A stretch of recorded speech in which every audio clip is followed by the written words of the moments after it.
67 చదవండి.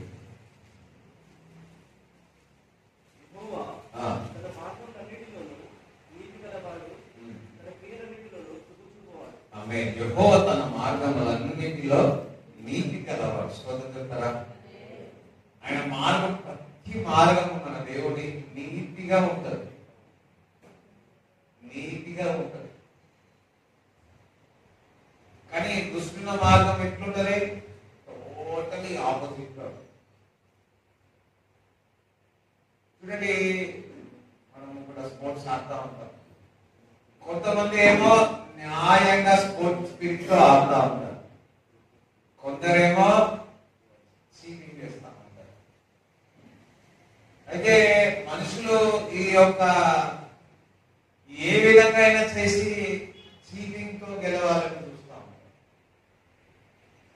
కదా. మనము క్రికెట్ చూసినట్లయితే ఆ గ్రేస్ బాల్ చూస్తే కొంచెం ఆ షైనింగ్, ఒక ప్లేయర్ తీసుకొని చేసామనుకోండి, హాట్ స్వింగ్, ఇన్ స్వింగ్ అది చేంజ్ అవుతా ఉంటాయి. కెమెరాలో చుట్టి Australian players captainship very good captain. కానీ అది చేయడం ద్వారా, బాల్ ర్యాంకింగ్ మొత్తం చేయడం ద్వారా ఆయన క్యాప్టెన్షిప్ కోల్పోతున్నాడు. దాని తర్వాత ఎంత ఏడ్చినా కనుక అదే నీతిమంతుడు ఉన్నా లేకున్నా గెలుపు అన్నది నీతిగా ఉన్నదనుకో, అది స్టేబుల్ గా ఉంటుంది. చెప్తారా? అయితే యెహోవా తన మార్గములన్నిటిలో నీతి గలవాడు, తన క్రియలన్నిటిలో ఏం చూపించేవాడు? కృప చూపించేవాడు. అన్నిటిలో ఆయన నీతి గలవాడు, అదే విధముగా క్రియల అన్నిటిలో కృపను చూపించాడు. అన్ని విషయాల్లో ఏం చూపిస్తున్నాడు? కృపను చూపిస్తాడు. నిలవైన పట్టణం ఒక దిక్కు అన్నాడు, మీరందరూ కూడా నాశనం అయిపోతారు అని చెప్పినాడు, మీకు అంత తెగుల్లో వస్తుంది అని చెప్పినాడు. అయితే అందరూ ఉపవాసముని మమ్మల్ని క్షమించండి ప్రభువా అని అడిగితే కృప చూపి వారిని ఏం చేసినాడు? రక్షించినట్టు చూస్తాము. ఎజెకియా రాజు ప్రవక్త ఏలి చెప్పి ఉన్నాడు, నువ్వు చనిపోతావు అని చెప్పి. మళ్ళా దేవుడి దగ్గర ప్రార్థించినప్పుడు కృప చూపించి 15 సంవత్సరాలు ఆయుష్ ఏం చేసినాడు? పొడిగించినట్టు చూస్తాము.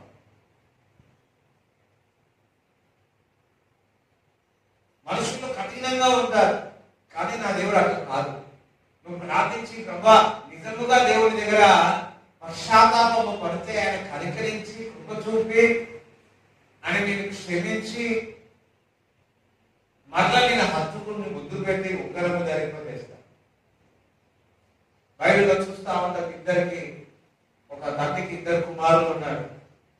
చిన్న కుమారుడు ఏం చేస్తాడు? నా ఆస్తి నాకు కావాలని నేను వెళ్ళిపోతాను, వెళ్ళిపోయాడు. ఫారెన్ కంట్రీస్ విచ్చలవిడిగా చెడుతనము, అలవాట్లు, వ్యభిచారము, అన్ని డబ్బులన్నీ పోగొట్టేసుకున్నాడు. లాస్ట్కి వచ్చి అక్కడ కరువు వచ్చింది ఆ దేశంలో. ఆ కరువు వచ్చినాక అప్పుడు పశ్చాత్తాపం పడుతున్నాడు, అప్పుడు హృదయం మార్చుకుంటున్నాడు. నేను వెళ్ళి నా తండ్రి దగ్గరికి వెళ్ళాలి. తండ్రి దగ్గరికి వెళ్ళితే పరిగెత్తుకుంటా తండ్రి వచ్చి ముద్దాడి, సోదరి ముద్దాడి ఉగ్రం ధరింపజేసి ఆ యొక్క వస్త్రముల నుంచి, నయనర వస్త్రముల నుంచి అంటున్నారా మంచిగా తయారు చేసి ఆ ఇంట్లో అంతా ఒక సందడి, ఒక సెలబ్రేషన్ జరిగింది. చూడండి, మీరు తల్లిదండ్రులుగా మీ పిల్లలు ఏదైనా తప్పు చేస్తే ఇంట్లో బయట పెడతారా? కొంచెం శిక్షించాలి. బైబిల్ చెప్తుంది, పిల్లలను వ్యర్థం వార్తనే మీరు ప్రేమించినారు, అట్లా చెప్పి ఏ రోజు ఉండకండి. ఏదైనా మేము చిన్నప్పుడు ఏదైనా తప్పు చేసినాం అనుకో, మా నాన్న నిర్ణయం పెడుతుండే, లేకపోతే ఇంట్లో నుంచి బయట పెట్టేస్తుండే, ఎక్కడైనా లేకపోతే. నాకు తెలిసి డిగ్రీ వాళ్ళు, డిగ్రీ పీజీలో లాస్ట్ ఇయర్ తప్ప ఎప్పుడు కూడా మేము ఎక్కడైనా వెళ్ళినా సాయంకాలం 7-7:30 లోపల వచ్చేయాలంటే. ఏదైనా మిస్ అయినా కాలేజ్ లేట్ అయిపోయింది, మైండ్ అస్సలు. ఇంకొకరి దగ్గర వెళ్ళాలని ఎప్పుడు వాళ్ళని ఆ ఇంట్లో పడుకుంటే ఈ ఇంట్లో పడుకుంటే అక్కడికి వెళ్తా ఇక్కడికి వెళ్తా అంటే ఆ ఛాన్సే ఇచ్చేవాడు. అప్పట్లో మాకు అర్థం కాకపోయింది, కానీ ఇప్పుడు అదే మాకు మంచిగా స్తోత్రం చెప్తారా? హల్లెలూయా. ఇక్కడికి ఉండేది 7:30 లోపల 9 దాకా ఇంట్లో ఉండాలి. మా అమ్మ బోర్ చేసి ఏ రోజైనా లైట్ వచ్చినాం అనుకో, మా అమ్మ చెప్పేసి నువ్వు ఎక్కడికి వెళ్ళి వచ్చినావు నాకు తెలుసురా అని.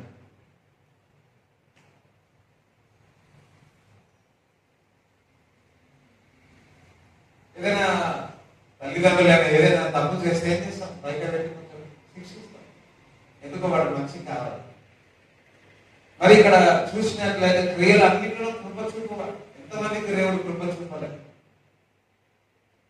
బైబిల్లో చూసిన ఎంతమందికి కృప చూపలేదు? లోతుపై ఆయన నిర్ణయం తీసుకొని సొదొమ పట్టణంకు వెళ్ళినా లోతు పైన కూడా దేవుడు కృప చూపి ఉన్నాడు. కుటుంబం పైనే కృప చూపి ఉన్నాడు. కనుక భార్య ఏం చేసి మళ్ళీ వెళ్తుంది. వద్దంటే చూడొద్దంటే వెనుక చూసి ఏమైంది? ఉప్పు స్తంభం.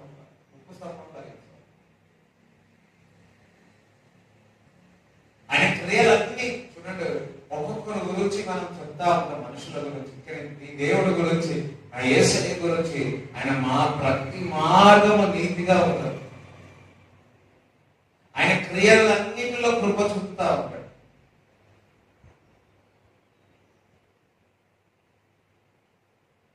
ఐదు 5,000 మందికి ఆ రొట్టె ఆ చేపలు పంచి ఉన్నాడు. యాక్చువల్లీ ఓన్లీ పురుషులే, ఇంకా స్త్రీలు పిల్లలు అన్ని కలిపితే 15,000 మంది. కృప చూపి ఉన్నాడు. ఆయన క్రియలన్నింటిలో కృపతో కూడా ఉంటుంది. అయితే ఇవన్నీ మనము ఎలా అనిపిస్తుంది అంటే, మనకు అదే విధంగా నీతిగా ఉన్నట్లయితే, మనకు క్రియలన్నీ కృపతో ఉన్నట్లయితే, ఏది ఈ జనరేషన్ లో కూడా, ఈ తరంలో కూడా ఇట్లుంటావా, నువ్వు ఇట్లుండొద్దు, ఇట్లుంటే నువ్వు ఇట్లుంటా, ఇది అట్లా అవుతుంది అంటారు. కానీ మన మార్గం ఏ మార్గం? దేవుని మార్గం, ప్రేమ మార్గం. మిత్రులు, నిన్ను వాళ్ళని సహోదరుని ప్రేమించాలి. మన మార్గములన్నీ కూడా నీతిగా ఉండాలా? మన క్రియలన్నీ కృపతో ఉండాలా?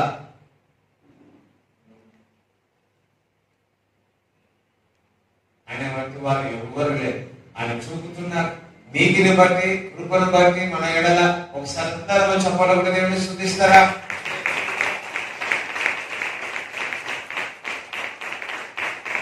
ఆమేన్. చూడండి, 18 చూసినట్లు తన మొరపెట్టిన వారికి అందరికీ, తనకు నిజముగా మొరపెట్టిన వారందరికీ యెహోవా సమీపముగా ఉన్నాడు. అందరూ సరేనండి? గుడ్ మార్నింగ్ అందరికి. అందరూ సమీపముగా ఉన్నాడు. సమీపముగా ఎవరున్నారు? మొరపెట్టిన వారందరికీ, తనకు నిజముగా మొరపెట్టిన వారందరికీ సమీపముగా ఉన్నాడు. ఎంతమంది ఈరోజు మొరపెట్టి వచ్చినారు? ఎంతమంది దేవుని దగ్గర ప్రతిరోజు దేవుని దగ్గర మొరపెడుతున్నారు? ఆయన మీకు సమీపముగా ఉన్నాడు. మీ కాలేజీలలో, నడకలలో, ప్రయాణములలో, ఆసుపత్రులలో సమీపముగా ఉంటాడు.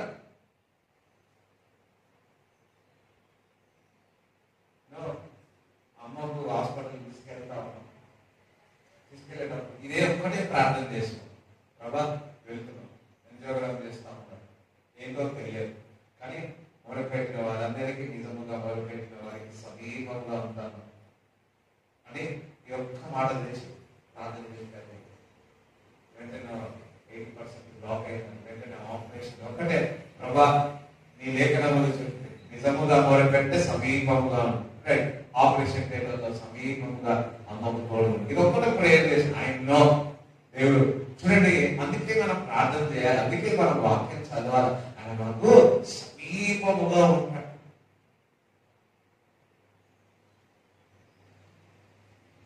ఆయన మీతో మాట్లాడాలనుకుంటాడు. సమీపంకి ఎందుకు వస్తారు? ఎవరైనా సరే, ఇప్పుడు పీటర్ ఉన్నాడు, పీటర్ దగ్గరకు పోతాయి సడన్ గా, వాడు ఏమనుకుంటాడు?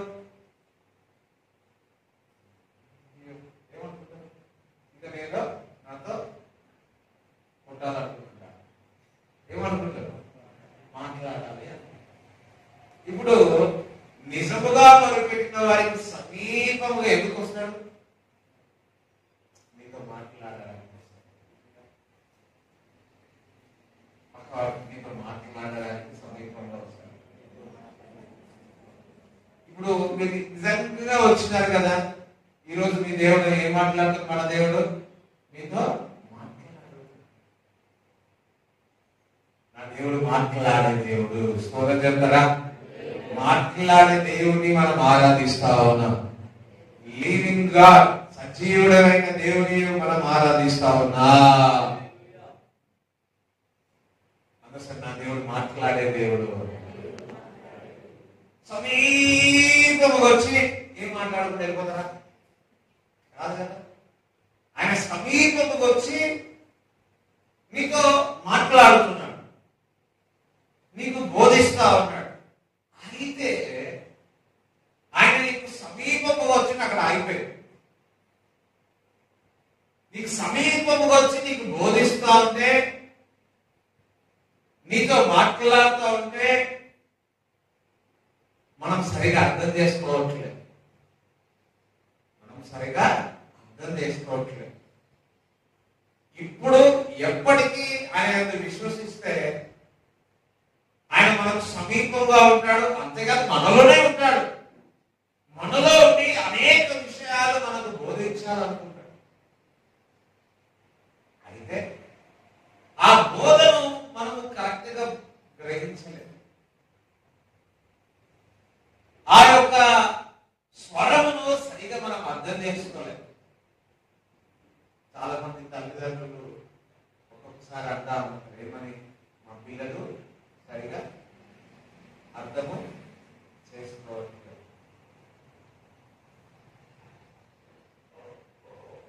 అర్థం చేసుకో, మీ మాట వారికి సరిగా అర్థం కాకపోలేదు.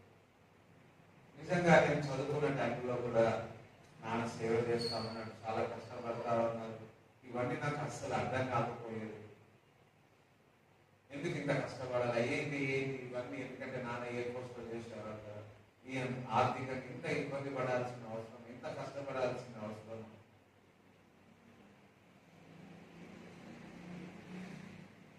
నిజంగా ఆ టైంలో మేము నలుగురము కరెక్ట్ గా ఎవరు అర్థం చేసుకోలేదు.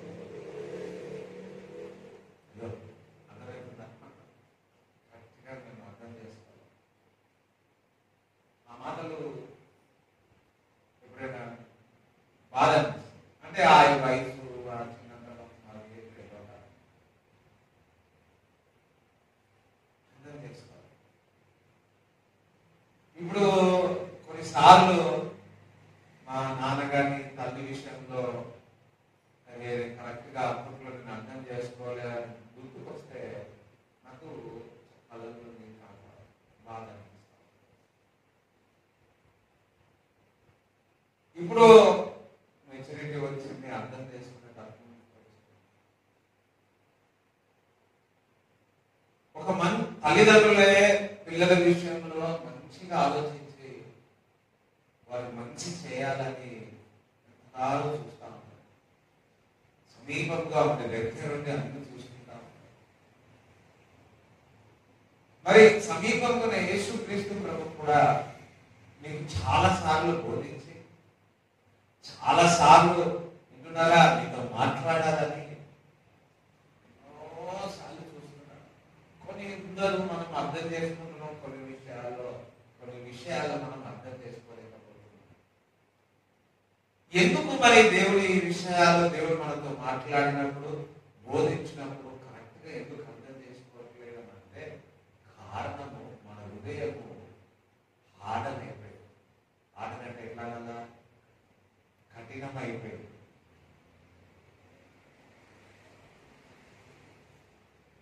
మన హృదయం కఠినమైపోయిన కారణం ద్వారా దేవుని యొక్క మాటలు కానీ, దేవుడు మనతో మాట్లాడుతున్నప్పుడు, బోధిస్తున్నప్పుడు మనం సరిగా అర్థం చేసుకోలేని పరిస్థితిలో. సరే, ఈ యొక్క హృదయం కఠినం ఎందుకు అవుతుంది, హార్డర్గా అవుతుందంటే పాపం. మన హృదయము పాపము ద్వారా మనం చేయుచున్న మాట గాని, చూపు గాని, నడక గాని, మనం చేయుచున్న ప్రతిదీ కూడా ఏ పాపమైనా సరే, చిన్న పాపమైనా పెద్ద పాపమైనా పాపమే. అయితే ఏదైనా పర్వాలేదు కానీ గర్వం మాత్రం రావు.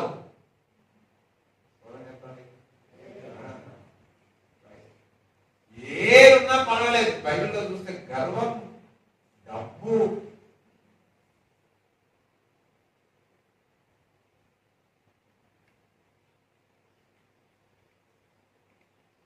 అందుకే గర్వం ఉన్న వాళ్ళందరూ ఏమైపోతారు?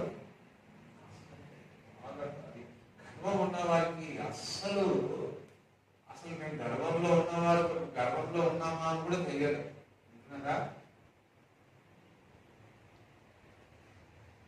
అందుకే గర్వం తగ్గాలంటే ఏం చేయాలి? తగ్గించుకోవాలి. గర్వం తగ్గాలంటే తగ్గించుకోవాలి. కొంతమందికి నేను అందంగా ఉన్నాను, కొంతమందికి నా దగ్గర డబ్బులు ఎక్కువ ఉన్నాయని, కొంతమందికి నేను ఎంత అంటే వాడని ఎందుకు గర్వం? ఒక బ్రదర్ వచ్చి నన్ను అడిగి, అన్న నాకు చాలా గర్వం అన్న, తగ్గాలంటే ఏం చేయాలన్నా? తగ్గించుకోవాలి.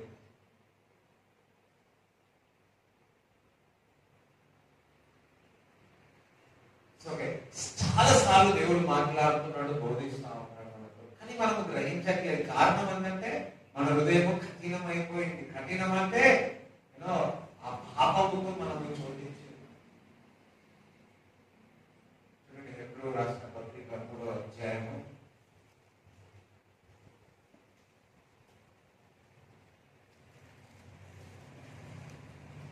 7 నుంచి.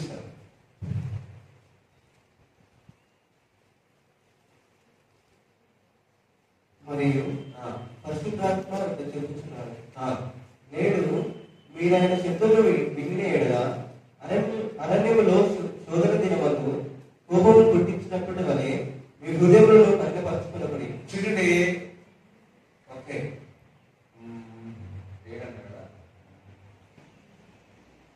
పరిశుద్ధాత్మ చెబుతున్నాడు, ఎక్కించాడు, నేడు మీరాయన శబ్దములు వినిన ఎడల అరణ్యంలో శోధన దినమందు కోపం పుట్టించినప్పటి వలె మీ హృదయములను కఠినపరచుకున్నప్పటి.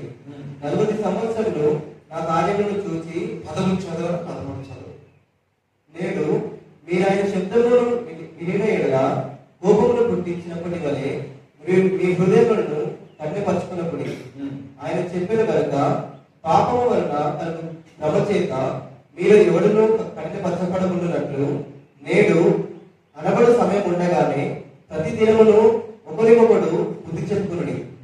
ఏదైనా మొదటి నుండి మనకున్న దృఢ విశ్వాసము అంతమటుకు గట్టిగా చేపట్టిన ఎడలనే క్రీస్తులో పాలివారమై ఉండము. గట్టిగా చేపట్టిన ఎడలనే క్రీస్తులో పాలివారమై ఉండము. చూడండి, ఇక్కడ మనం చూసినట్లయితే పాపము వలన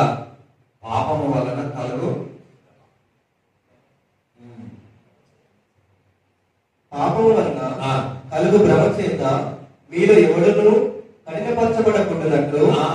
ఇక్కడ మనం దేని ద్వారా కఠినపరచుకుంటున్నాము? పాపం ద్వారా మన హృదయము కఠినపరచుకుంటున్నాము. చూడండి, ఇశ్రాయేలు ప్రజలు ఐగుప్తు దేశం నుంచి వాల్తేరు ప్రదేశానికి ప్రయాణిస్తున్నారు. అక్కడ దేవుని విషయాలు ఎందుకు అర్థం కాలేదంటే వారిలో ఏముంది? శరీరించాలి, పాపం ఉంది. కాబట్టి వారి హృదయము దేవుడు మాట్లాడుతుంటే వారు కఠినపరుచుకుంటున్నారు. అయ్యో, మాకు మాంసం లేదనో, లేకపోతే మనకు ఆహారం లేదనో, నీళ్లు లేవనో, దేవుడు మన్నా ఇస్తున్నాడు, నీళ్లు ఇస్తున్నాడు, ఇచ్చేదంతా సమృద్ధిగా ఇస్తా ఉన్నాడు. కానీ దేవుడి విషయాలు వారు గ్రహించలేకపోయి ఉన్నారు. కారణం ఏంటంటే వారి హృదయం కఠినమైంది. ఎందుకు హృదయం కఠినమైంది అంటే వారిలో ఏముంది? పాపం ఉంది.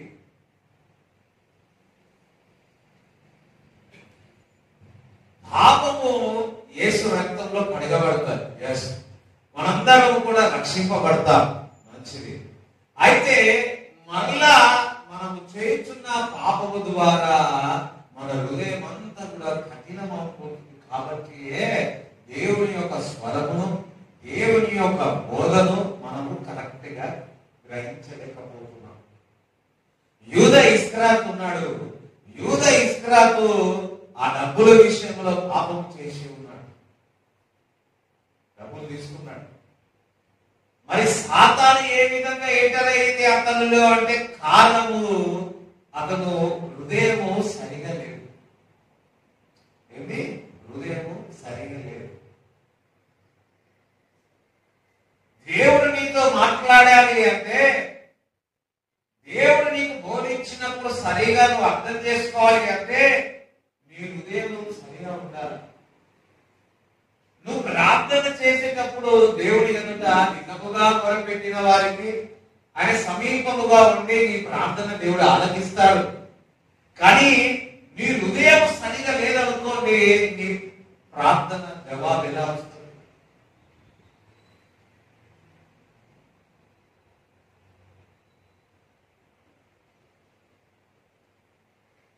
కదా, కొంతమంది ప్రార్థన చేస్తారు, వీళ్ళు ఎట్లా అయిపోవాలి, వాళ్ళు అట్లా అయిపోవాలి, మన నాశనాన్ని చూడాలి, మనం చెయ్యి ఇట్లా అయిపోవాలి, మన కాలు అట్లా అయిపోవాలి, ఇట్లా అయిపోవాలి, ఇట్లా దెబ్బగొట్టాలి, అట్లా దెబ్బగొట్టాలి.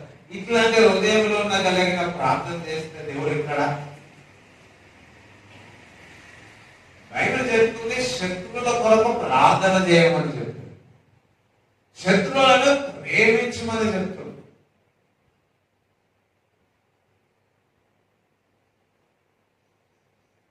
చాలా మంది మన హృదయంలో కఠినం ఉంది, మన హృదయం సరిగా లేదు.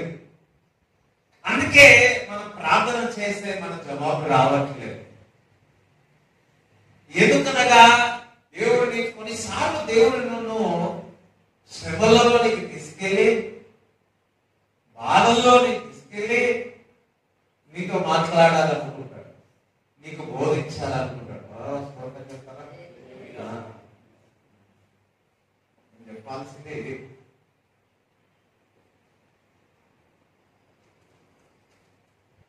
నీకు అన్ని ఎట్లా నేర్పిస్తాడు దేవుడు? ఓకే, ఫస్ట్ పాపం గురించి మాట్లాడాలి. పాపం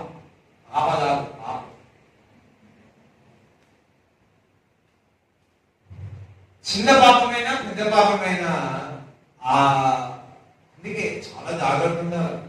ఇది చిన్నదే కదా అనుకుంటాం మనం, కానీ అది పెద్దదే. చిన్నదే దేవుడి మాటను, దేవుని స్వరమును, దేవుని బోధను గ్రహించకుండా మన హృదయం కఠినమైంది. చిన్న అయినా పెద్ద అయినా పాపమే. సో మనము ఏదేమైనా దేవుడి స్వరం వినాలి.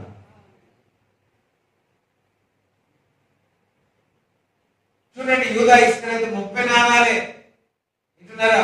యూదా ఇస్కరియోతుది 30 నాణాలే, కానీ తీర్పు ఎట్లుంది? తీర్పు ఇంకా తెలియలే. ఆయన ఒకసారి సమయం అయిపోయాక, ఎందుకంటే తన హృదయం సరిగా లేదు. మనం చూస్తా ఉన్నాం, ఒక స్త్రీ వెళ్ళి అత్తరు పోసి తూసి ఏడ్చి ఆడ గణపరుస్తా ఉంటే దేవుడికి పక్కకున్న యూదా ఇస్కరియోతు అంటున్నాడు, ఇదిగో ఈ డబ్బులు తీసుకొని పేదలకు పెంచవద్దు కదా అని.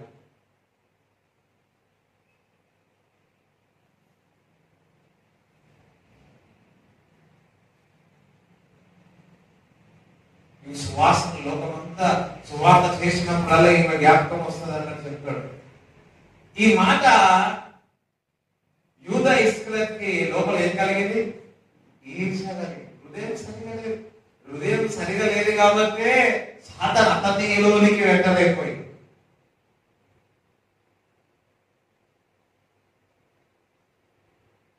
మనము ఈ రోజు ఒకటే, ప్రభువా చిన్నదైనా ఏదైనా సరే ఆయన నీ దగ్గరకు వస్తున్నాడు, ఆయన సమీపంగా నువ్వు ప్రార్థన చేస్తున్నావు, నీతో మాట్లాడి నీకు జవాబు ఇవ్వాలని అనుకుంటున్నాడు. కానీ హృదయం మన పాపం ఎక్కడున్నో మనం ఏంటో కూడా పాపం చేస్తా ఉన్నాం. పరిశుద్ధాత్మ దేవుడు మీకు చూపించి ఇప్పుడే ఆయన ఇందుకే మొదటిలో ఏం చెప్పాడు, ఆయన కృప చూపువాడు. ఒకసారి ప్రార్థన చేసుకుంటారా? క్షమి ఏ పాపంలో నేను మంచోడంటే మీరు ఎవరికి సంబంధించిన తెలుసా? ఒక్కసారి పరిశుద్ధాత్మ దేవుడు మీకు జ్ఞాపకం చేసి ఈ ఏరియాలో, అందుకే నేను దేవుడు ఎందుకంటే లాస్ట్ వచ్చి ఎవరు మాట్లాడలేదు అని, అయ్యో చెప్పండి, ఎవరు మాట్లాడాలా? దేవుడు నీతో మాట్లాడాలి. దేవుడు బోధించినప్పుడు ఎస్ ఇది దేవుడు నాతో మాట్లాడుతున్నాడు, ఇది దేవుడు నాకు బోధిస్తున్నాడు అని మనం గుర్తుపట్టగలగాలి. మన హృదయంలో పాపం ఉండి మన హృదయం సరిగా లేకుండా కఠినముగా ఉన్నట్లయితే పాపం ద్వారా కఠినం మన హృదయం అవుతుంది. సో దేవుడే అర్థం చేసుకోకపోతే, దేవుడి బోధనే మనం అర్థం చేసుకోకపోతే ఇంకా మనం ఎట్లా ఈ లోకంలో మనం జీవించగలమా? ఆయన కృప చూపువాడు. ప్రార్థన చేస్తాం.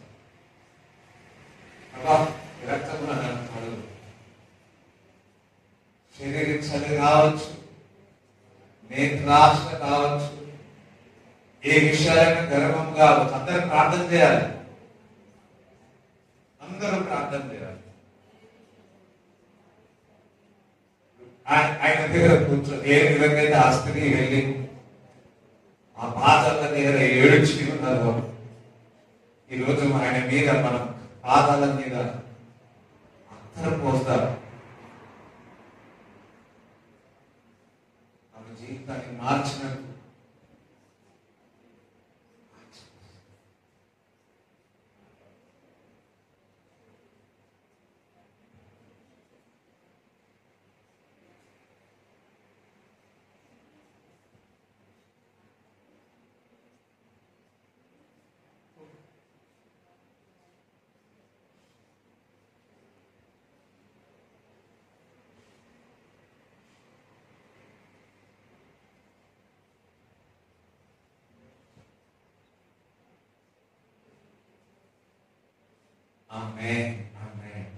చూడండి, కొంతమంది చాలా మంది చాలా కఠినంగా ఉంటారు కదా దేవుని విషయాల్లో, చాలా మాటల్లో అది చేసడంలో చాలా కఠినంగా ఉంటారు కదా. దాని అర్థం ఏంటో తెలుసా?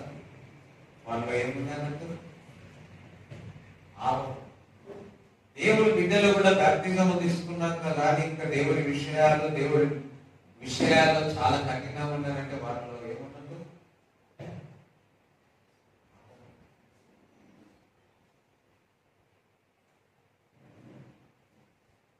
చూడండి, యేసుక్రీస్తు ప్రభు దగ్గరగా నా శరీరం నా రక్తం తాగిన వారే పరలోక రాజ్యం నిత్య జీవం అన్నాడు. అక్కడ కొంతమంది శిష్యులు అందరూ ఏమయ్యారు? కారణం ఏంటి తెలుసా? వారిలో హృదయం కఠినంగా ఉంది. అందుకే దేవుడి మాటలు సరిగా అర్థం చేసుకోలేకపోయారు. అందుకే ఇక్కడ ఇందాక పరిశుద్ధాత్మ చెబుతున్నాడు. చూడండి, మన దేవుడు చాలా ఈజీగా నిన్ను పోనీయాడు. వింటున్నాడా? నిన్ను ఇరుకులోనే తీసుకెళ్తాడు, కానీ విశాలంలోనికి తీసుకెళ్తాడు. స్తోత్రం చెప్పండి. అర్థమవుతుందా? మనం ఏమనుకుంటామంటే దేవుడు నమ్మినంత, విశ్వసించినంత అన్ని సాఫ్ట్గా ఉండాలి అని. చాలా మంది లోకంలో ఉన్న వారు కూడా ఏమంటారు, నువ్వు దేవుడు నమ్ముకున్నావు కదా, ఇన్ని బాధలా, ఇన్ని కష్టాలా, ఇన్ని ఇరుకులా అంటుంటారు. మన వాళ్ళు కూడా బాధపడిపోతుంటారు, అయ్యో అవును కదా. బైబిల్ చెప్తుంది, శోధింపబడిన వాడు ధన్యుడు అంట. అంటే సోదరం అంటే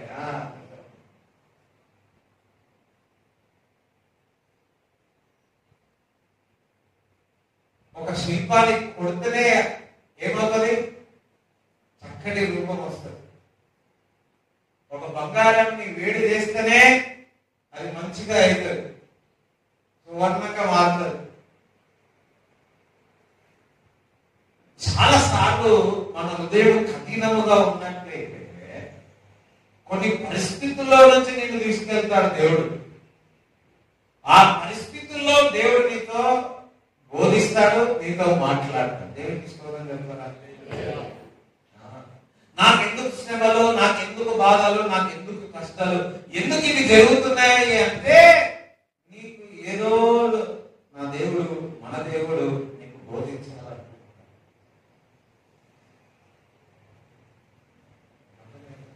ఎందుకు ఈ మార్గంలో నుంచి వెళ్తున్నాను, నీకేదో you want to teach you, నీకు బోధ చేస్తున్నాడు. కొన్నిసార్లు పిల్లలు వ్యతిరేకంగా ఉండవచ్చు, కొన్నిసార్లు నా అన్న వారే నీ మీదికి వదిలేసి వెళ్ళిపోవచ్చు,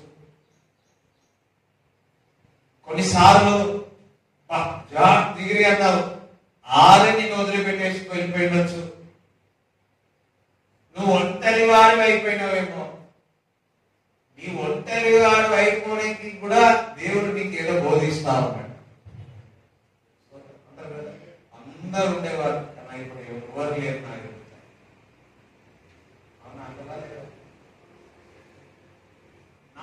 అంటే సార్ అందరూ వచ్చేసేవారు, ఇప్పుడు ఆట వెళ్ళిపోయారు దూరం. నువ్వు ఒంటరిగా అయిపోయినావు, నీకు ఏదో ఒంటరిగా అయినందుకు నీకు దేవుడు ఏదో బోధించాలనుకుంటున్నాడు, ఆయన నీతో ఏదో మాట్లాడాలని. యేసుక్రీస్తు ప్రభు కూడా యేసుక్రీస్తు ప్రభు కూడా సిలువలో ఆయన పట్టబడినప్పుడు ఎవరైనా ఉన్నారా దగ్గర? యేసు ప్రభు పట్టబడిన శిష్యులందరూ ఏమారు, అందరూ ఎంతమంది అద్భుతాలు జరగలే, ఎంతమందికి ఆశీర్వాద మరి స్వస్థతలు, గుడ్డి వారు చూచి ఉన్నారు, చేతులు బాగైనాయి, నడిచినారు, వారందరూ ఎక్కడైపోయినారు? సిలువలో అందరూ వాడైపోయారు.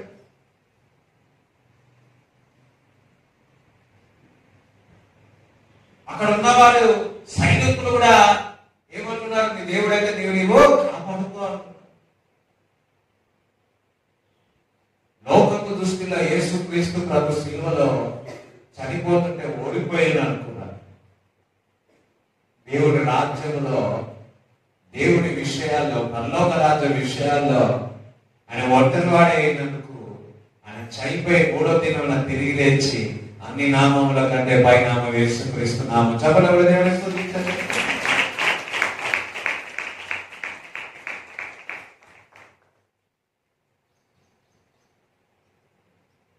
నువ్వు ఒంటరిగా అయినావని బాధపడద్దు, ఏదో నీతో మాట్లాడాలనుకుంటున్నాడు. నా ఇంటి వారు దూరం అయిపోయారు, నా అన్న వారు వెళ్ళిపోయారు. నా కొన్నిసార్లు చూడండి, యోగ విషయంలో సొంత భార్య దూరం ఎట్లా మాట్లాడే యోగుకు నేర్పించినాడా, బోధించినాడా? yes.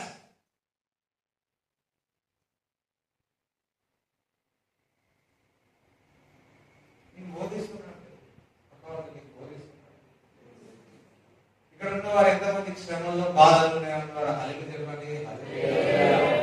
కొంతమంది లేవరే.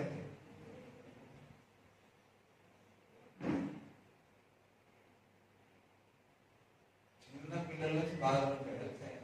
చిన్నపిల్లలు మా అమ్మ ఊళ్ళో కొడతారని బాగా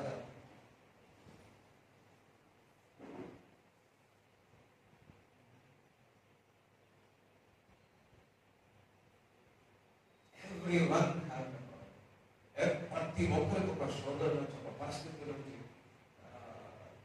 వెళుతా ఉంటారు. కానీ ఒకరు గుర్తు పెట్టుకోండి, ఏదో నీకు బోధించాలని. అయితే ఆ బోధనను గ్రహించాలి అంటే మనలో మన హృదయం సరిగా ఉండాలమ్మా. మన హృదయం కఠినపరుచుకుంటున్నాం, ఆ హృదయము తేలికగా ఉండాలంటే ఏముండాలి? పాపము అడగబడాలి. స్తోత్రం చెప్పండి. కొంతమంది ఉంటారు, ఏదైనా తన జీవితంలో అనుకున్నది జరగలేదనుకోండి, ఏమున్నారా తను అనుకున్నట్టు రిజల్ట్ రాలేదనుకోండి, ఏం అయిపోతుంది? ఎవరి మీద కోపం చూపిస్తారు? కొంతమంది ఇంట్లో చూపిస్తారు, కొంతమంది ఎవరి మీద చూపిస్తారు? ఇన్ని రోజులు ప్రేయర్ చేసిన, ఇన్ని రోజులు ఉపవాసం ఉన్నా, నాకు ఏమి జరిగింది, మరో నేను అక్కడికి వెనుకకి వెళ్ళిపోతా, మళ్ళీ నేను పాపంలోకి వెళ్ళిపోతా అని ఎన్ని రోజులు ఉంటాను.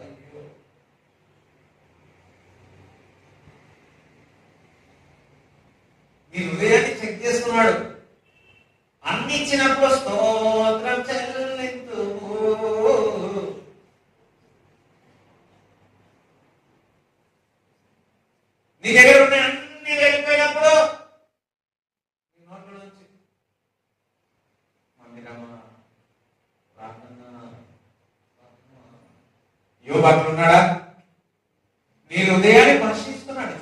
యోగు విషయంలో మనం చూసినట్లయితే మిక్కిలి ఆస్తిపరుడు, నీతిమంతుడు, యథార్థవంతుడు అని దేవుడు సాక్ష్యం ఇస్తున్నాడు. హల్లెలూయా. ఇక్కడ అంత ఆ సాధన అంత ఆస్తి ఉంది కాబట్టి నేను ఆరాధిస్తున్నాను. సరే, ఈ ఆస్తి అంతా తీసేస్తా ఊరుకుంటాను. సాధన చూడండి, ఎంత కన్యం. చూడండి, ఆస్తి పిల్లలు అంత పోయినాక దేవుడు ఇచ్చాడు. దేవుడు పరలోకంలో నుండి నా తండ్రి వెళ్ళాలి మాట సదనా చూడు యోగు అన్నాడు.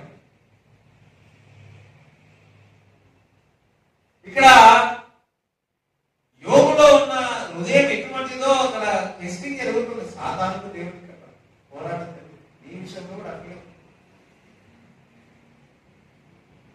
అంతగానో కోరుకుందా. మళ్ళీ ఏమన్నాడు, ఆ ఆస్తి పోయింది కానీ శరీరం మాత్రము మంచిగా ఉంది కదా. అంటే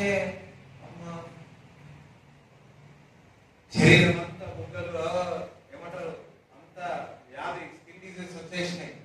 ఈవెన్ ఆ రాయి తీసుకొని రబ్బింగ్ చేస్తా ఉన్నాడు. వచ్చింది ఎవరు వచ్చినారు? సొంత భార్య వచ్చి, ఇంకా దేవుడిని స్తుతిస్తున్నావా, ఇంకా దేవుడిని ఆరాధిస్తున్నావు, ఇంకా నువ్వు ప్రార్థన చేస్తున్నావు, ఇంకా నువ్వు మందిరం అవుతున్నావు. దేవుడు ఒక మాట అనేది నువ్వు కూడా ఏమంటారు? అయినా యోగు ఏమన్నాడో తెలుసా? అంతా మంచిగా జరగాల.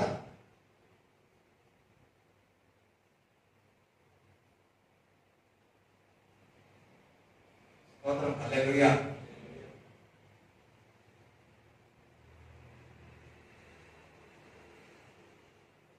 హృదయం టెస్టింగ్ అయింది.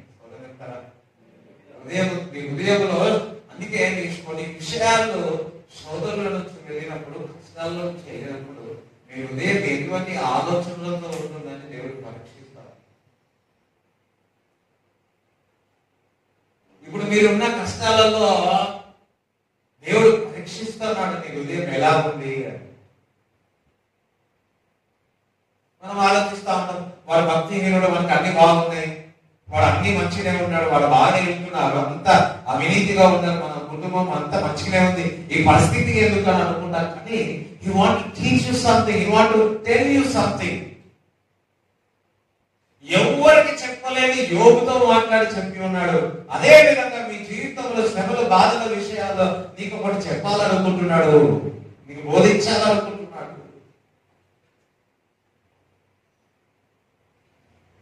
ఇప్పుడు నువ్వు ఒంటరి వాడేమైనావేమో,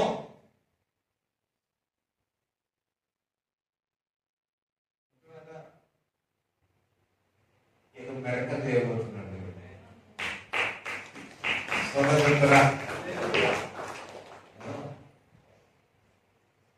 నాకు కూడా చాలా అంతగా నేను నా స్నేహితుడు నేను ప్రేమించాను. కానీ ఒక సమయంలో నేను ఒంటరిగా అయిపోయాను.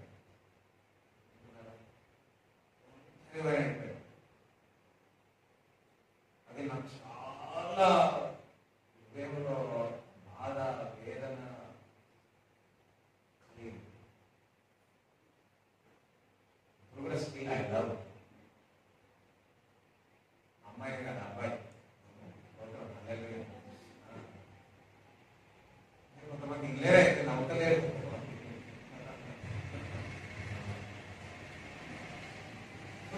కానీ ఒక సమయంలో, ఒక టైంలో అయిపోయాడు. దేవుడు మాట్లాడాడు. దైవజనుడు, నువ్వు ఒంటరి అయిపోయినావా?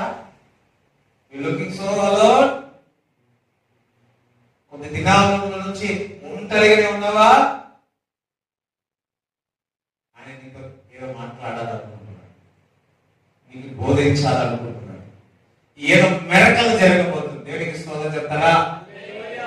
ఈరోజు నీ ఒంటరి వాడు అయిపోయినావా?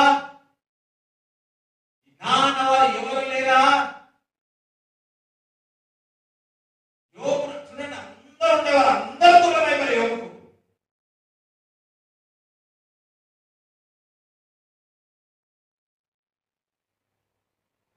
పోగొట్టున్న వాటి కంటే అధికముగా ఎక్కువగా యోగుని ఆశీర్వదించినాడు. స్తోత్రం చెప్తారా? పిల్లలు కూడా లేరు, అందరూ చనిపోయారు. దానికంటే ఎక్కువగా పిల్లలు ఇచ్చినాడు. స్తోత్రం చెప్తారు. అందుసరి రెండంతలు అన్నాడు. అందుసరి రెండంతలు అన్నాడు. రెండంతలు యోగుకి ఎంత బోధించినాడో కదా, ఎన్నిసార్లు మాట్లాడినాడో కదా. అదే విధముగా మీరు వెళుతున్న అన్ని శ్రమలలో, బాధలలో, కష్టాలలో ఆయన మాటలు, ఆయన బోధను మనం అర్థం చేసుకోవాలి. అక్కడ నువ్వు శ్రమల్లో ఉన్నావా, బాధల్లో ఉన్నావా, ఆయన నీకు బోధిస్తున్నాడు. ఆ బోధన అర్థం చేసుకోవాలి. ఏం మాట్లాడుతున్నాడు, ఈ కష్టం ఎందుకు వచ్చింది, ఈ శ్రమ నాకు ఎందుకు వచ్చింది, ఇది ఎందుకు వచ్చింది అంటే ఇదిగో ఏదో బోధిస్తున్నాడు. ఆ బోధ ఏంటో నాకు నేర్పించు ప్రభువా అని దేవుని అడగాల.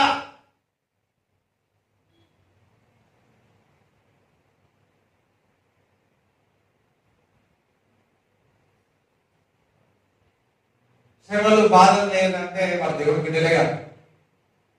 అయ్యో నేను అమ్మో బ్యాప్టిజం తీసుకున్నాను కాబట్టి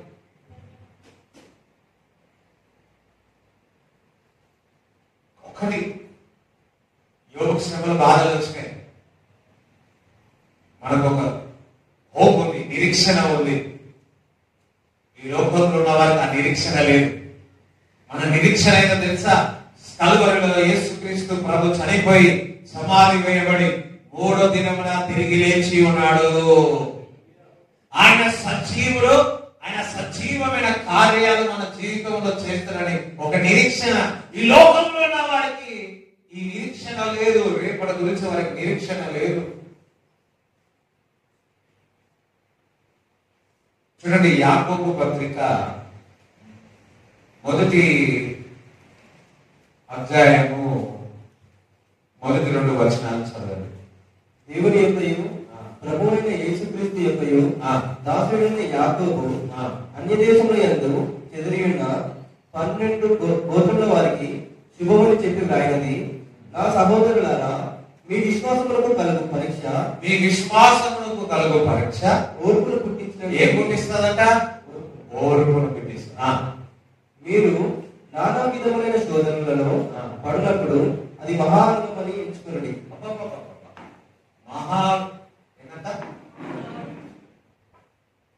నానా విధములైన శోధనలు వెళ్ళినప్పుడు మహానందం. ఇంగ్లీష్ బైబిల్ ఏముంటుంది తెలుసా? Going through trials is profit అంట. ఒక్కటా రెండా?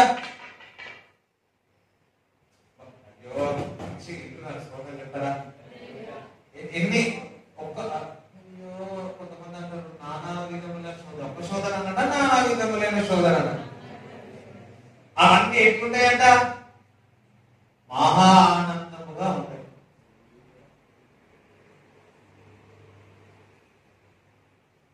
ఒక దిక్కు యోగుడు చూసినప్పుడు ఇంట్లో బయట అంతా శరీరము నానా విధములైన శోధన నుంచి వెళ్తున్నాడు. అవి ఏ విధంగా ఉంటాయంట? మహా ఆనందముగా. ఎందుకు మహా ఆనందం అంటే ఆ శోధనలో, ఆ కష్టములో దేవుడు నీతో మాట్లాడాలనుకుంటున్నాడు. పక్కవాడు దేవుడు నీతో మాట్లాడాలనుకుంటున్నాడు. ఆయన నీకు బోధించాలనుకుంటున్నాడు. అందుకే నువ్వు ఒంటరి వాడు అయినావు.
ఇట్లయింది అట్లయింది అన్ని తప్పులు పడతా ఉంటాం. అదే మనకు తీర్చిస్తాం.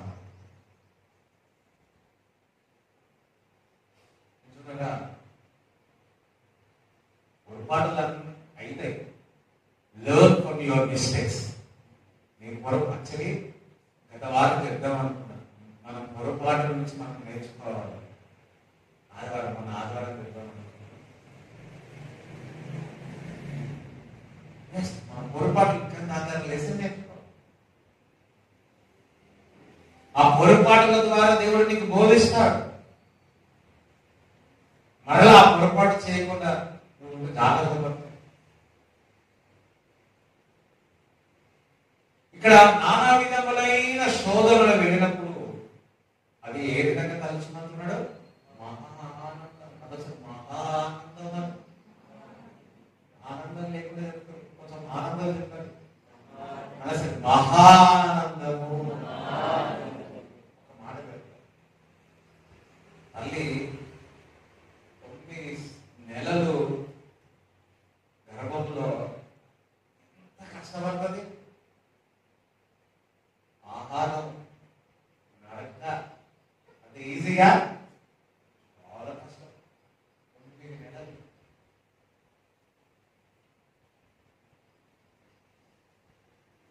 ఆ నొప్పి, ఆ కష్టము,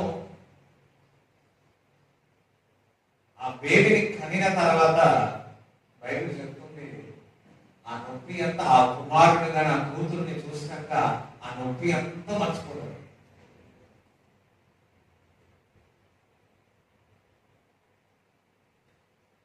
మీరు వెళుతున్న ఆ శ్రమల బాధలలో, కష్టాలలో రాబోయే దినములు అవి మహా ఆనందముగా ఉంటాయని సంతోషంగా ఉండాలి. మర్చిపోయి చూడండి, ఈ కష్టాలను గత సంవత్సరంలో జరిగిన కష్టాలు మర్చిపోతారు. ఈ శోధనన్నీ అన్ని మర్చిపోతారు. అవన్నీ సాక్షిగా ఉంటాయి, సాక్ష్యముగా పెడతారు దేవుడు. చూడండి, నానా విధములైన శోధనల నుంచి వెళ్ళడం ద్వారా కొన్ని లాభాలు ఉన్నాయి. అసలు లాభాలు ఎంతమందికి ఆ లాభాలు రావాలి అంటే మనం ఎంతలో ఉండాలి అంటే చిన్న ప్రేమ చేయాలి. డాక్టర్ పెట్టుకున్నాడు. ఎంతమంది కష్టాలు శోధనలో ఉన్నారు, పరిస్థితి లయమయంలో ఉన్నాయి.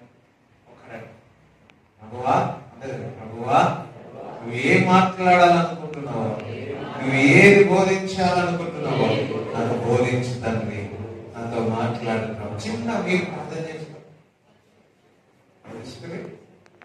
Father, Jesus,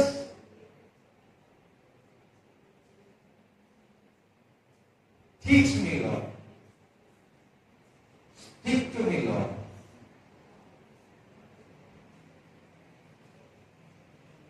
గ్రహించే మనసు నాకు దయచేయండి. మీరు మాట్లాడినప్పుడు, బోధించినప్పుడు ప్రభువా గ్రహించే మనసు నాకు దయచేయండి.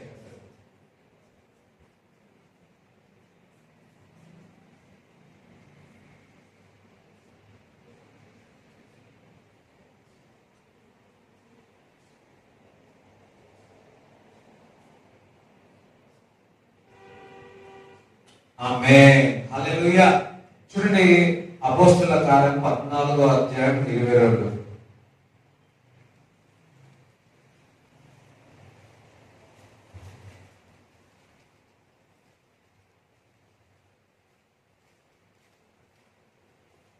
శిష్యుల మనసులను దృఢపరిచి విశ్వాసమందు నిలకడగా ఉండవలననియు అనేక శ్రమలను అనుభవించి అనేక శ్రమలు అనుభవించి మనము దేవుని రాజ్యంలో ప్రవేశింపవలననియు వారిని హెచ్చించిరి. చూడండి, ఈ శ్రమలో పరలోక ప్రవేశం ఉంది. ఒక లాభం శ్రమలో నుంచి వెళ్తే ఏముంది? ఎంతమంది పరలోక రాజ్యం వెళ్ళాలనుకున్నావు? హల్లెలూయా చెప్పండి. ఎందులో నుంచి వెళ్ళాలా? ఎక్కడి నుంచి లాభం వస్తుందంట? ఎంతమంది శ్రమలు ఉన్నాయి? హల్లెలూయా చెప్పండి కదా. ఎందుకు? మీకు ఏముంది? ఏముంది? చాపన ఏముంది? చెప్తారు పరలోక రాజ్యం.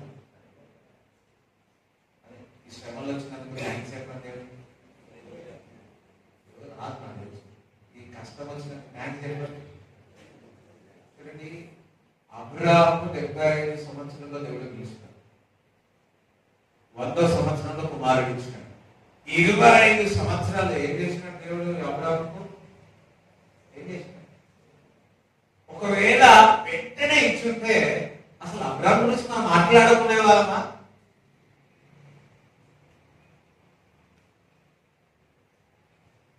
చూడండి, అబ్రాహాము పిలిచిన తర్వాత 75 నుంచి 100 సంవత్సరాలు, 25 సంవత్సరాల తన జీవితంలో దేవుడు ఏ విధంగా మాట్లాడి ఏ విధంగా బోధించున్నాడో అన్ని విషయాలు మనం ఎప్పుడు కూడా చర్చించుకుంటున్నాం.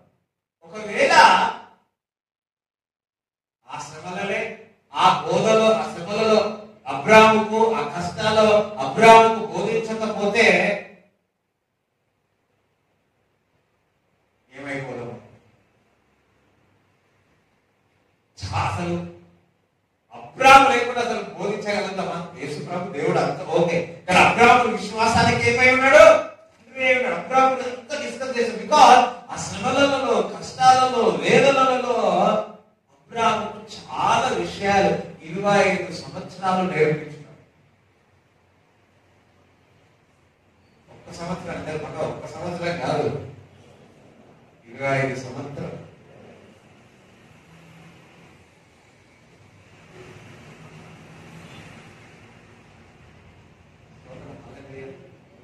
ఇది వరకు నీ దగ్గర చాలా డబ్బులు ఉన్నాయి, అన్ని కూడా డబ్బులు అయిపోయాయి, మొత్తం పోయినాయి, ఖాళీగా అనుకుంటున్నావు. ఏం నేర్పించబోతున్నావు? అయ్యో ఇంటున్నారా? నేర్పిస్తున్నాడు, డబ్బంటే తెలిసేటట్టు చేస్తాడు.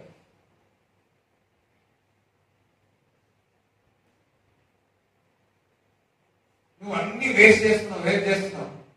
ఒకసారి ఏది లేకుండా చేసి అది ఇంత చిన్నదైనా సరే ఇంపార్టెంట్ ఏంటో తెలుసు. సో దేవుడు బిడ్డలారా, మన ఇంట్లో ఇది కూడా వేస్ట్ కావాలి. స్తోత్రం చెప్తారా? గుర్తు పెట్టాడు, ప్రార్థన చేయాలి. ప్రభా మా ఇంట్లో ఏది కూడా వేస్ట్ కాకూడదు, అదే ఆలోచించాలి. ఇతరులకు గత వారం కూడా చెప్పాను కదా,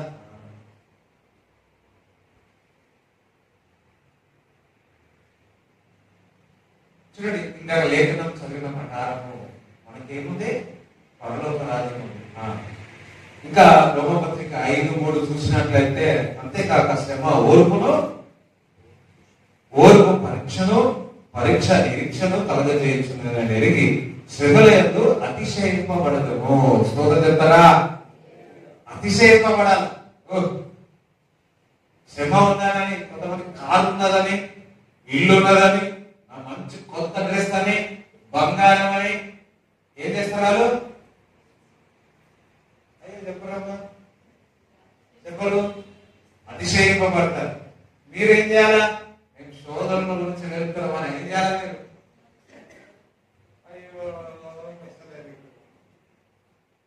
మీరు నేను కష్టాల్లో వెళ్తున్నా తెలుసా,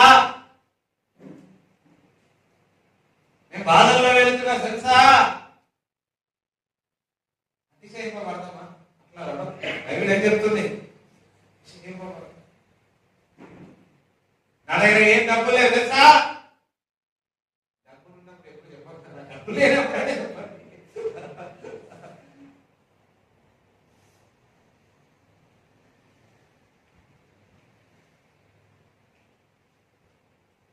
ప్రతి శ్రమల నుంచి మహానందం అని తెలుసు.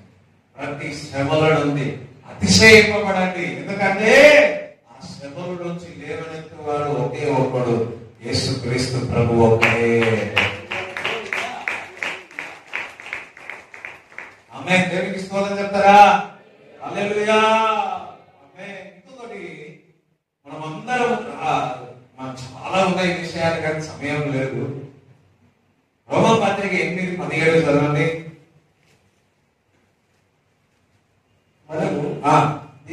మనము పిల్లలమైతే వారసులము, మనము వారసులం అనగా దేవుని వారసులము, క్రీస్తుతో కూడా మహిమ పొందుటకు ఆయనతో శ్రమ పడిన యెడల క్రీస్తు తోడి వారసులం. శ్రమ పడితే ఎటువంటి వారమాట? ఎంతమంది శ్రమ పడుతున్నారు?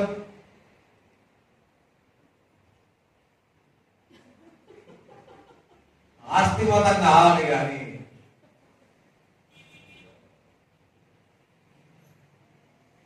ఆస్తి కావాలి కానీ వారసులు మాత్రం కావద్దా?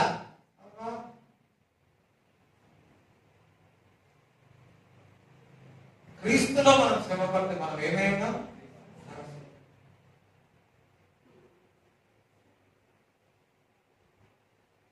కొంతమంది మెసేజ్కి నవ్వాలా లేదు.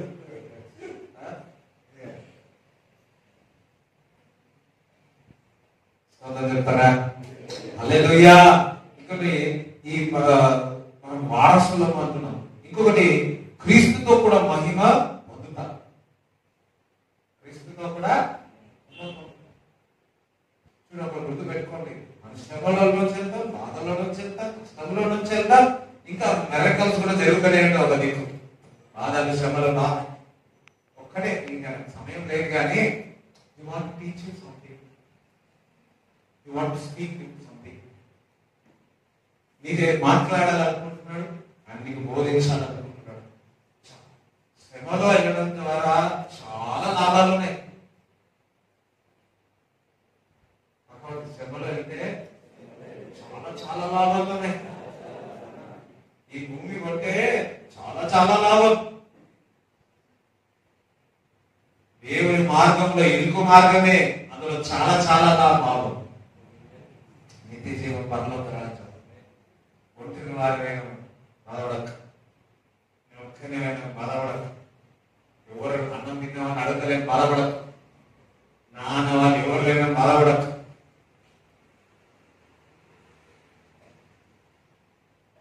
ఇవన్నీ మహా ఆనందం అని పక్క వచ్చిన బాధపడుతున్నారా? సోదరు చెప్పండి. కాలిపోయినా బాధపడుతున్నారా? ఎవరు స్కూల్ నాతో మాట్లాడతలేదని బాధపడుతున్నావా? ఇంత మంచి ఛాన్స్ ఎక్కడున్నారా? చెప్పండి, మంచి ప్రార్థన వాక్యం చదవండి. మా స్కూల్లో అస్సలు మాట్లాడితే వా మంచి బైబిల్ ఉంటుంది చదువు.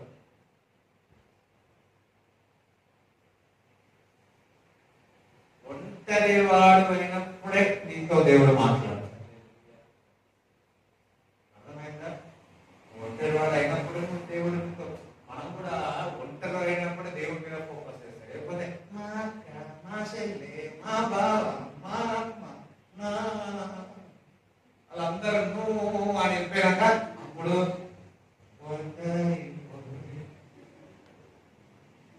వచ్చినావా, నా దగ్గరికి వచ్చినావా, ఇప్పుడు నీకు బోధిస్తా, ఇప్పుడు నీతో మాట్లాడు.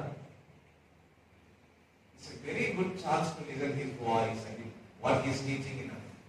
ఏం బోధిస్తున్నాడో, ఏం మాట్లాడుతున్నాడో ఇది మంచి అవకాశం. ఆమేన్. అందరం లేచి ఇదే మాట వాడతాం. Thank you Jesus, thank you. Hallelujah. స్తోత్రం, స్తోత్రం, స్తోత్రం. Thank you Jesus, thank you Jesus, thank you Lord. Hallelujah. అందరూ హృదయపూర్వకంగా ఈ పాట పాడదామా? ఓకే, చెప్పలు పాడదామా? రాజాని సన్నిధిలో నేనుంటానయ్యా,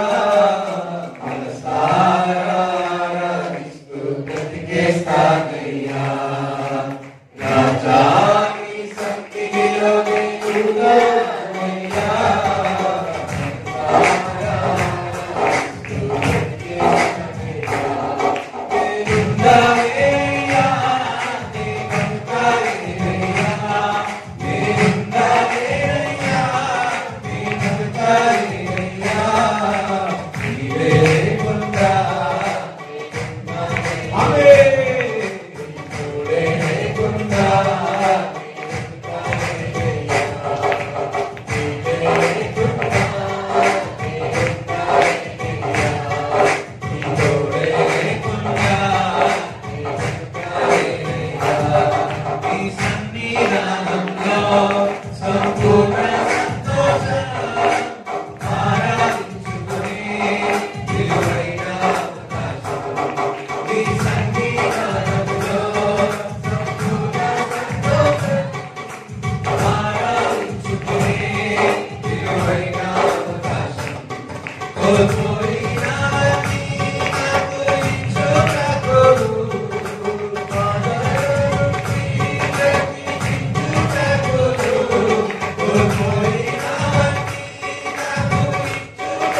తండ్రికి వందనాలు స్తోత్రాలు ప్రభువా.